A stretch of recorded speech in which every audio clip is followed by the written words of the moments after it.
puncak ketololan yang luar biasa. Ternyata pertimbangannya karena pada tahun 2061 nanti memang cadangan emas itu diperkirakan sudah habis ludes. Kita buktikan siapa yang tolol. Kau yang mulai kata-kata tolol ya, Bapak Joko Widodo, atau kau yang tolol? Kita buktikan ketololan siapa ya. Siapa yang betul-betul tolol.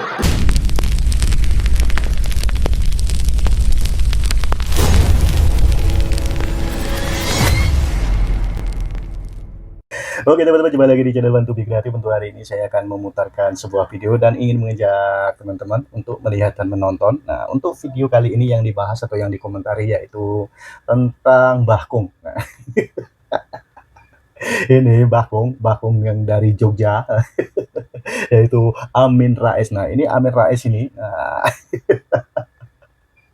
Dan ini di dalam judulnya ini sangat menarik sekali ya. Nah, tak baca ini. Kali ini penghuni Ragunan menghujat Pak Prabowo. Nah, ini ada-ada aja ini ya. Mbah Kakung ini ya. Mbah Amin. Nah, ini Mbah Amin ini lagi menghujat Bapak Prabowo Subianto. Nah, tapi ini videonya ini hanya sepenggalan ya. Nah, dan untuk video ini Mbah Amin Rais ini, nah ini dikomentari oleh ini ya, teman kreator kita, nah, yaitu Bang Gondese. Oke, mari kita langsung tonton videonya. Prabowo nampaknya baru omon-omon mengejar koruptor besar. Alah kowe meneh, diapuranmu meneh. Yo wingi ngomong ke sapa, saiki ngomong ke sapa? Kowe ngunekke Pak Prabowo mbel gedes, diapuranmu wis sing mbel gedes. Kocluk piye kowe iki, mbahne Genjik, kowe tak omongi yo, Njik. Wong ki ora usah kakean cangkem, ya to? Wong kok kakean cangkem wis senenganmu. Kowe ngomonge werna-werna sing diomong rumasamu iki. Kowe ngunekke apa kowe? Ngunekke Pak Prabowo mbel gedes kan? Njaluk ditonyo cangkemmu piye? Tonyo saiki. Wong tuwek kok kakean cangkem senengan. Terenggiling kebon, kowe tak omongi ya. Kowe iki ora usah kakean cangkem, ora usah kakean cocot ya. Manuta karo negara. Mbok kowe iki ngelingi wingi to, kowe iki ngelingi, kowe ning Senayan kowe ora diajeni, malah kaya gembel tela-telu ngono kok. Ya apa ora? Wong ki ngilingi kaya ngono kuwi wis ora nek sing ngajeni kowe, aja meneh kok ning ndi jenengane ning daerah Senayan kono, ning negara iki lho ora enek sing ngajeni diapuranmu leng-keleng. Mongko wong ki go mbok mikir ya to, winginane gek pelantikan Presiden Pak Prabowo kan kowe menghadiri to, ning kono kowe ora diajeni to, ora dianggep to. Ya apa ora? Masih diapuranmu mantan anggota MPR ke kowe ora dianggep to. Ya apa ora? Mergo apa? Mergo kelakuanmu celuk-celuk. Mangkane wong kuwi nek pengen diajeni karo negara kuwi berbuatlah yang baik untuk negara, ora malah ane kakean cangkem, kakean congor, njaluk disogrok nganggo kates mentah kae apa piye to kowe iki? Ya ora, aku rumangsane ndarani aku ora ning kono, aku tak delok kowe tingu, kaya anak terenggiling kelangan mbokne. Ya ora, kuwi saya mending kowe dikeki badogan ning kono. Dadi aku sing dadi presiden ora tak kei untalan, ora tak kei apa, malah tak pancal ping 17 kok. Gregeten aku karo kowe, Min. Jan tenan kok, Min. Jan kudu tak ngono jan gregeten tenan aku, Min. Selasuring kok malah aku sing gedeng dhewe, Min. Rumah aku kocluk apa piye to kowe iki. Nah, itulah komentar dari Bang Gondese. Nah, ini kepada ini ya, aki-aki. Ya anggap aja aki-aki, emang udah tua ya. Nah, ini mantan MPR ya. Nah, dan sekarang ini emang statementnya Mbak Amin Rais ini emang gimana ya, namanya udah tua ya, ngomongannya ya tetap itu aja. Meskipun orang lain beranggapan bagus, tapi bagi Mbak Amin ya tetap kurang bagus, tetap jelek di mata Mbak Amin Rais ini. Makanya ini Mas Gondese ini mewakili kita atau mewakili teman-teman semuanya. Dan ini ada lagi video dari teman kreator kita juga, yaitu Bang Klik Titik. Nah, ini masalah Purnawirawan. Oke, kita lanjut aja. Tujuan minta agar Wakil Presiden Gibran Rakabuming itu diganti. Desakan pergantian wakil presiden disuarakan Forum Purnawirawan Prajurit TNI yang menggelar deklarasi beberapa waktu lalu. Forum Purnawirawan Prajurit TNI ini menyampaikan 8 poin utama usulan mengenai kebijakan negara. mulai dari usulan diberhentikannya proyek IKN hingga pergantian Wakil Presiden Gibran Rakabuming Raka. Mengusulkan pergantian Wakil Presiden kepada MPR. Para purnawirawan ini dengan tegas ingin Wakil Presiden Gibran Rakabuming diganti. Nah, ini para purnawirawan ini sudah makar nih, udah makar. Karena makar itu apa? Coba kita lihat. Perbuatan makar itu adalah orang-orang yang mau menurunkan atau melengsarkan pemerintahan yang masih menjabat secara sah. Coba berani nggak mengusut masalah makar ini? Kemarin waktu Undang-Undang TNI disahkan, para mahasiswa itu berdemo besar-besaran karena tidak mau kembali lagi ke Orde Baru. Nah, ini udah masuk di Orde Baru ini dengan para purnawirawan yang seenaknya udelnya sendiri minta Gibran dicopot dari jabatannya. Kenapa kalian nggak demo? Nggak ada duitnya. Kenapa ya para purnawirawan ini kok memaksa agar Gibran dilengsarkan dari Wapres atau diganti dari Wapres? Apa karena waktu debat Cawapres itu Gibran selalu menyuarakan hilirisasi. Indonesia itu akan mengekspor bahan minyak setengah mateng dan harganya lebih tinggi daripada mengekspor bahan minyak mentah. Apa hubungannya dengan purnawirawan TNI ini? Ya hubungannya usaha mereka pasti akan terganggu. Karena apa? Banyak purnawirawan yang menjadi pengusaha pertambangan. No, buktinya no. Para jenderal itu kok merapatnya ke Anies Baswedan, kemungkinan besar biar Gibran itu digantikan Anies dulu. Nah, kalau Anies sudah menjadi wakil presiden, para mantan jenderal ini mungkin juga akan mengkudeta Pak Prabowo. Soalnya kenapa? Biar mereka itu aman. Jadi sebagian jenderal purnawirawan itu adalah mafia pertambangan juga ya. Mafia semua. Kan kenapa mereka cenderungnya ke Anies Baswedan? Ya karena biar mereka itu bisa dilindungi. Mafia-mafia migas itu biar aman beroperasi di Indonesia. Contohnya Rizal Kolit. Itu kan dari zaman kan yang jadi mafia migas. Nah, kalau yang seperti ini tidak segera diberhentikan, kekayaan sumber daya alam Indonesia itu cuma dimanfaatkan oleh mafia-mafia yang cuma segelintir orang itu, maka sampai kapanpun Indonesia itu tidak akan pernah maju. Gini loh Pak Purnawirawan, saya itu kemarin nyoblos Pak Prabowo itu karena ada Gibran. Nah, jadi Gibran itu jadi wakil presiden itu karena pilihan rakyat di seluruh Indonesia yang 58% itu. Sementara Anda dari masuk TNI pertama sampai menjadi jenderal, itu apakah dipilih rakyat? Enggak kan? Atau jangan-jangan Anda itu bisa menjadi jenderal karena apa ya? Karena apa coba? Yang lihat titik ini komen ya. Logo. Itulah komentar dari Bang Klik ke Titik, nah yaitu tentang mantan purnawirawan yang akan memakzulkan Mas Gibran. Nah ini sangat menarik dan sangat seru sekali ya tentang statementnya Bang Klik ke Titik ini ya. Dan untuk video selanjutnya ini lebih seru lagi. Nah, seperti biasa ini dikomentari atau dibahas sama teman kreator kita yaitu Opung Parbilak. Nah, di sini Opung Parbilak ini membahas dan mengomentari yaitu tentang Mbah Amin Rais atau kakek. Oke teman-teman, tentunya teman-teman akan dibuat tertawa-tawa oleh Opung Parbilak. Nah, supaya teman-teman tidak penasaran dengan isi videonya, tontonlah nyampe selesai biar tidak gagal paham. Oke, kita langsung gas. Assalamualaikum warahmatullahi. Sebentar dulu. Cantik mana batikku sama batik dia? Iya. Halo, kok bisa sama pakai batik kami ya? Wabarakatuh. Alhamdulillahirabbil alamin wassalatu wassalamu ala asyrafil anbiya'i wal mursalin wa ala alihi wa sahbihi ajmain. Saudaraku sebangsa setanah air, kita masih ingat pada Juni 2021 dunia politik kita sedikit heboh karena Badan Eksekutif Mahasiswa BEM UI menjuluki Jokowi sebagai King of Lip Service. Rakyat Indonesia kelihatannya senang karena mahasiswa kita mulai berani mengkritik kekuasaan yang terus-menerus menipu rakyat dengan berbagai kebohongan yang menjijikkan. Rektor Apa kau bilang BEM UI?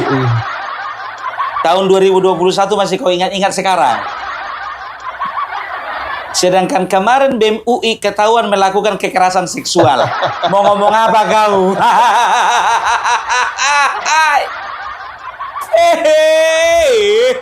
BEM UI kau bawa-bawa. Udah ku bilang ya, BEM UI itu tidak mewakili isi kepala dari seluruh mahasiswa yang ada di kampus tersebut. Sama seperti Purnawirawan, ya, forum Purnawirawan itu. 332 forum purnawirawan tidak mewakili purnawirawan di seluruh Indonesia. Mau kau jual-jual nama BEM UI, terus apa rupanya BEM UI? Perpolitikan Indonesia tahun 2021 diwarnai dengan protes dari BEM UI, dan ini kayaknya masyarakat senang memahami, senang. Gak ada senang masyarakat. Apalagi setelah diketahui BEM UI melakukan kekerasan seksual. Itu yang kau banggakan. Ketua BEM UI yang melakukan kekerasan seksual itu. Mana bisa dipegang omongannya itu? Alah, udahlah kalau BEM UI, BEM UGM, BEM UNAIR. Satu pun gak ada yang bisa dipercaya itu. Lanjut. Waktu itu sangat bingung karena takut dan ngeri seperti apa kiranya reaksi Jokowi. Rektor UI waktu itu bukannya melindungi BEM UI, tetapi malah memarahi dan mengancam-ngancam BEM UI. Apa katanya Rektor UI memarahi BEM UI karena takut dengan Bapak Joko Widodo? Salah itu pendapatmu itu kawan. Jangan kau putar balikkan. Rektor UI tidak pernah takut dengan Bapak Joko Widodo. Dia tahu mana yang salah, mana yang benar. Dia tahu mana yang waras, mana yang gila. Cuman kau yang nggak tahu mana benar, mana salah, mana waras, mana gila. Dia tahu membedakan, ya, mana yang cuman omong-omong, mana yang kerja. Dia tahu membedakan mana yang sudah matang dalam bernegara, mana yang masih mentah. Bapak Joko Widodo sudah matang di dalam berpolitik, di dalam bernegara, di dalam mengeksekusi setiap kebijakan. BEM UI anak kemarin sore. Kalau bisa dikatakan anak ingusan itu belum tentu waktu Bapak Joko Widodo jadi wali kota udah lahir anak itu. Banyak kali gaya. Jadi bukan masalah takut dimarahi Bapak Joko Widodo ya, karena memang Rektor UI itu sudah benar. Dia bisa membedakan mana yang waras, mana yang gila. Sekarang bukan saja takut tetapi telah menjadi ketiplak Jokowi dan bersama Pratekno mengutak-atik bagaimana menyelamatkan Jokowi dari terkaman para saintis, yakni Pak Rismon, Dr. Tifa, Pak Roy Suryo, dan lain-lain yang sudah siap dan siaga untuk membongkar bahwa ijazah S1 Fakultas Kehutanan UGM dari Jokowi dan skripsinya itu palsu. Saudaraku, apa katanya? Siap menerima rekaman dari saintis seperti Rismon. Yang ada si Rismon diterkam, yang ada Dr. Tipa diterkam, yang ada Roy Suryo diterkam. Sebentar lagi kau kena terkam kau. Yang siap-siap menerima terkaman. Kau lebih-lebihkan bahasa itu kalapa. Bersama dengan Praktikno mengotak-atik ya supaya tidak menjadi terkaman dari para saintis. Sebentar lagi masuk kalian masuk. Kau pun sebentar lagi kalau nggak bisa kau jaga mulutmu, masuk kau. Bukan cuma kena terkam, kau kena telan. Nggak cuma diterkam. Ya, itu dia. Karena apa? Kalau diterkam dikunyah udah nggak ada lagi tulang-tulangnya, tinggal telan. Sembarangan aja kau diterkam saintis. Jujur, siapa yang ketakutan sekarang? Bapak Joko Widodo atau Rismon? Bapak Jokowi. Ini seorang ibu rumah tangga. Apa Bapak Jokowi ikhlas saya di penjara? Kau tonton dulu videonya itu, Ih. Nggak geli kau ngeliatnya itu. Minta-minta tolong sekarang kalah apa? Citra Jokowi saya perhatikan mulai memudar dengan cepat dan ambisinya untuk terus ikut mengatur negara kita juga makin sulit. Citra Jokowi sudah memudar dengan cepat. Daripada kau dari dulu pudar terus, nggak pernah berwarna hidupmu. Mulai dari tahun 98 pudarmu lebih duluan kau pudar. Dari dulu pudar nggak pernah cerah. Dari tahun 98 kau bikin partai nggak pernah cerah, pudar. Makin kesini kau tinggalkan PAN warnanya biru cerah, kau bikin partai warnanya warna hitam. Bukan cuman pudar, kelam. Kelam. Mampus. Sok-sok menilai orang kau sekarang ini semakin cepat pudar. Daripada kau nggak pernah berkilau sekalipun, nggak pernah cerah sekalipun, nggak pernah terang sekalipun. Dari kemarin, dari tahun 98 sampai sekarang, udah hampir 30 tahun nggak pernah cerah. Ih, jabir kali kau pun. Memang iya. Banyak kali nih bacotnya ini. Saya bayangkan begitu Pak Prabowo membersihkan Polri dari orang-orang seperti Listio Sigit Prabowo dan para kameratnya yang kesetiaannya tegak lurus kepada Jokowi atau bapaknya Gibran, maka makin bingung si Jokowinya itu. Insya Allah bangsa Indonesia dapat bernafas lebih segar.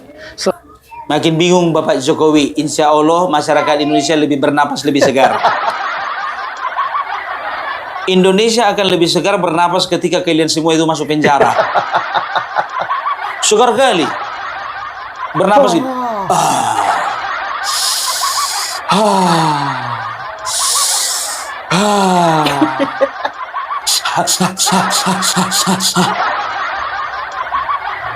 Bernapas lebih lega. Apa urusannya? 10 tahun Jokowi berkuasa, Polri sudah berubah menjadi makhluk politik yang mengerikan. Telah menjadi partai coklat yang berseragam dan bersenjata dan bersamina wa ata'na dan bersendiko dawuh pada Raja Jawa Keblinger yang bernama Jokowi Widodo alias Mulyono. Pak polisi tangkap. Tangkap aja itu. Tangkap Pak, fitnah ini Pak, fitnah. Hati-hati. Ya, ini udah jelas-jelas pernyataannya ini mengatakan bahwasanya kepolisian selama 10 tahun sudah berubah menjadi wajahnya itu wajah politik. Menjadi partai coklat. Pak, tangkap. Belum. Kalau Bapak nggak mau tangkap dia, aduh, nggak tahu lah Pak, ya. Ya mungkin di kepolisian mereka nggak usah ditangkap, Pung. Biar aja mati pelan-pelan. Kasihan juga udah tua.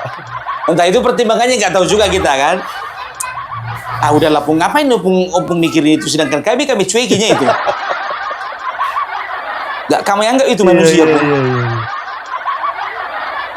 Ya, sok tahu kawan ini. Saudaraku, saya yakin masih ada cukup banyak perwira tinggi Polri yang lahir batin setia mutlak pada merah putih, pada seluruh bangsa, yang bermoralitas mulia sekaligus berkapasitas dan berintegritas. Menjilat. Amin. Menjilat.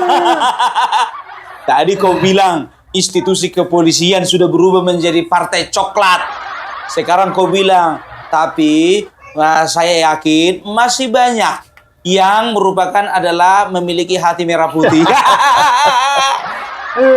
Takut.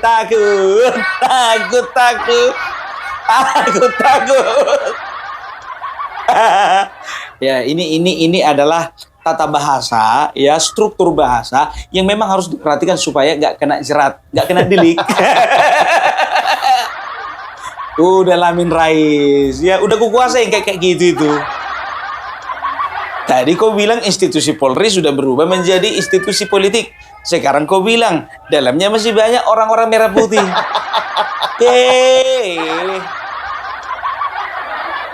Artinya dia belum pikir dia ya.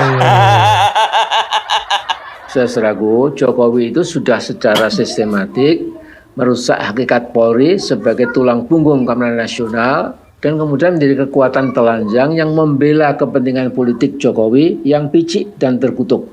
Kekuatan telanjang katanya. Kalau nanya yang telanjang-telanjang, tanya Suryo. Tahu dia itu yang telanjang-telanjang, serius. Kekuatan yang telanjang. Apa nggak ada bahasa lain daripada kekuatan telanjang? Kekuatan kasat mata gitu. Kekuatan telanjang.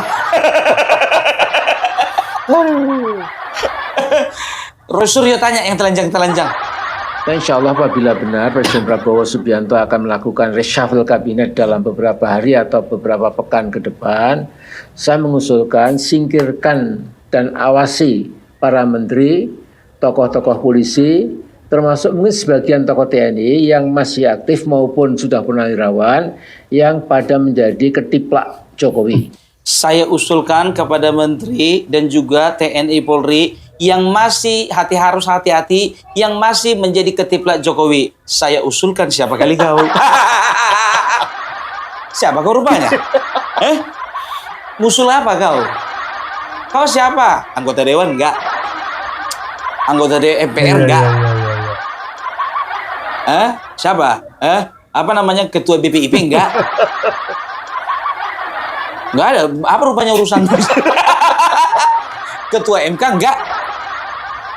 Saya usulkan. Enggak diterima usulmu, enggak diterima. Usul tidak diterima. Kalau mau usul itu dilihat-lihat juga siapa yang ngasih usul, ya kan? Kalau punya mutu, punya kualitas, oke, nggak masalah. Ini kayak gini kualitasnya mau ngasih usul. Mengapa? Supaya mereka tidak berusaha fighting back, memukul balik. Ya. Dalam kehidupan nyata seringkali terpantau kekuatan yang membela kezaliman dan kemungkaran atau kejahatan jauh lebih berani dan lebih gigih daripada mereka yang ingin menegakkan keadilan dan kebenaran. Hal itu tentu tidak boleh terjadi. Tapi percayalah, masih jauh lebih banyak rakyat Indonesia yang membela kebenaran dan keadilan daripada yang membela kebatilan dan kezaliman. Udah tahu kau? Udah tahu dia. Tahu ya kau kan? Makanya 58% kemarin pilih Prabowo. 86% itu tingkat kepuasannya sama Bapak Jokowi. Apalagi yang kurang? 69,17% itu percaya bahwa ijazah Bapak Jokowi asli. Kau bukan bagian dari itu kan? Taunya dia bahwasanya di Indonesia ini masih banyak orang yang cinta kebenaran dan keadilan. Ini rumus baku yang kita tidak boleh lupa. Nah, saya ingin bergeser ke masalah lain yang tak kalah penting, yaitu nasib kekayaan pertambangan, kehutanan, kelautan, dan lain-lain milik bangsa Indonesia. Kekayaan kita yang melimpah ruah, namun sebagian besar dinikmati oleh pihak asing. Nah, lihat, mulai memframing dia.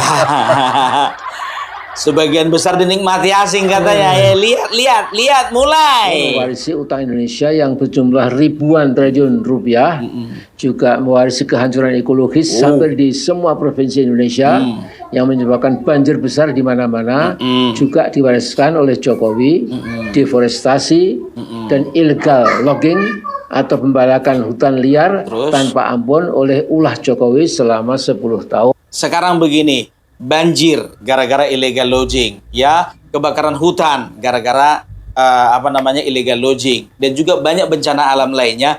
Itu terjadi kayaknya bukan cuma era Bapak Joko Widodo deh. Sebelum Joko Widodo bahkan lebih parah. Aku masih ingat tahun 97, siapa presidennya itu? 97, 98, asap di mana-mana. Kalau kita mau salahkan, kita salahkan Megawati. Bacrik.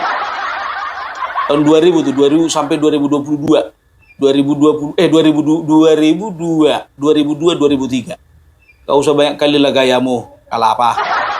Ini harus dihadapi Presiden Prabowo.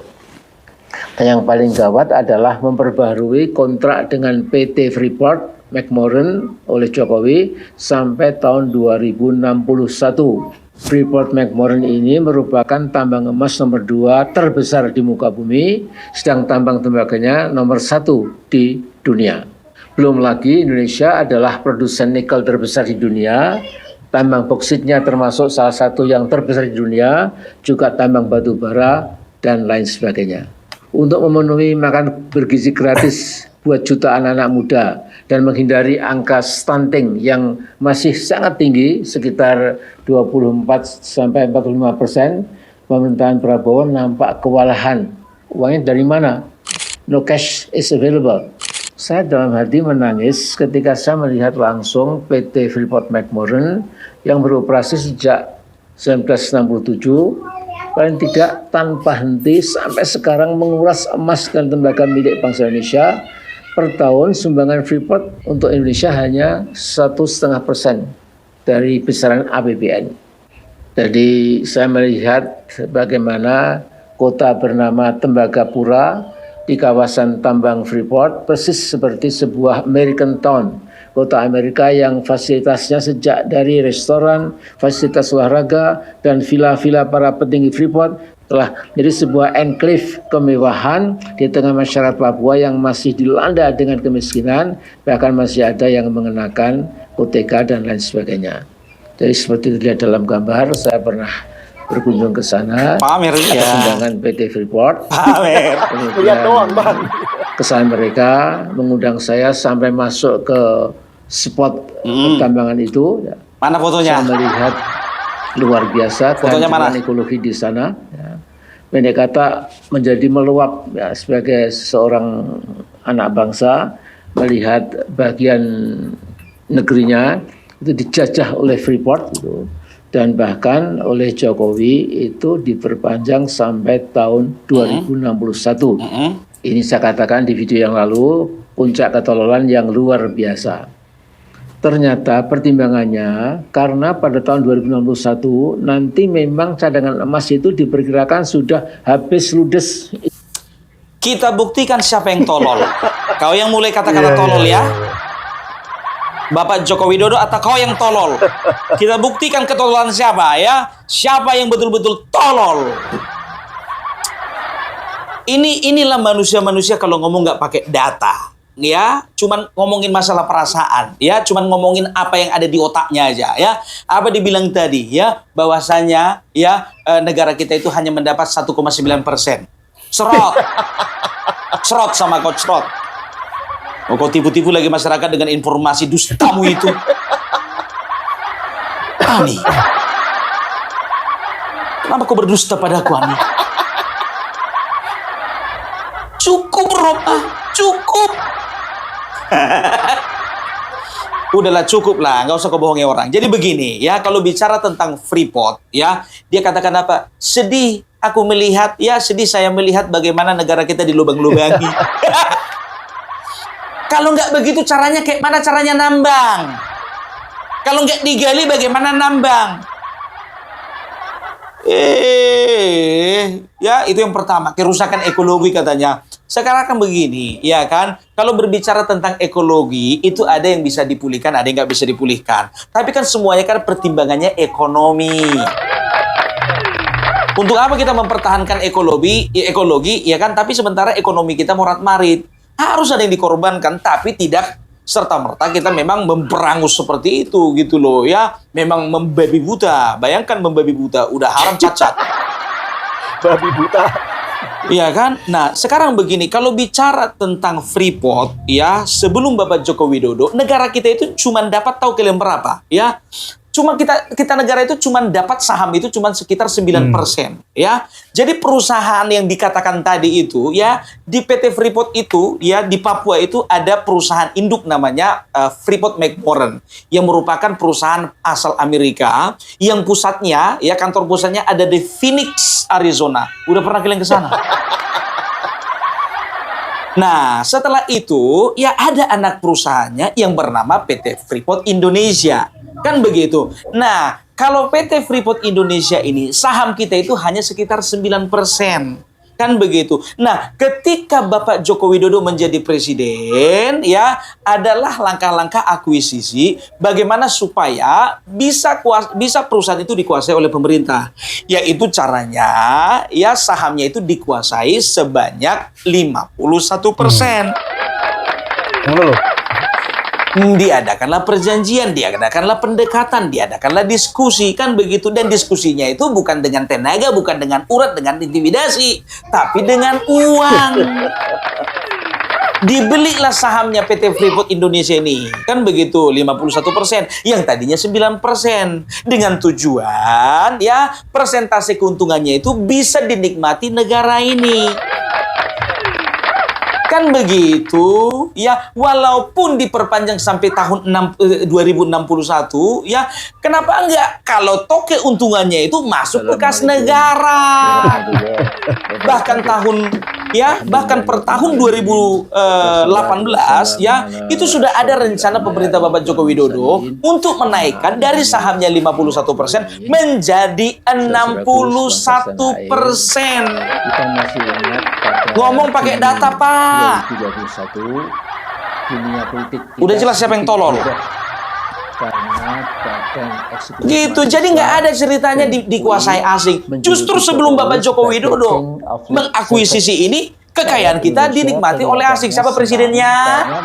SBY. Siapa presidennya? Megawati. Siapa presidennya? Soeharto. Siapa ketua MPR-nya? Amin Rais.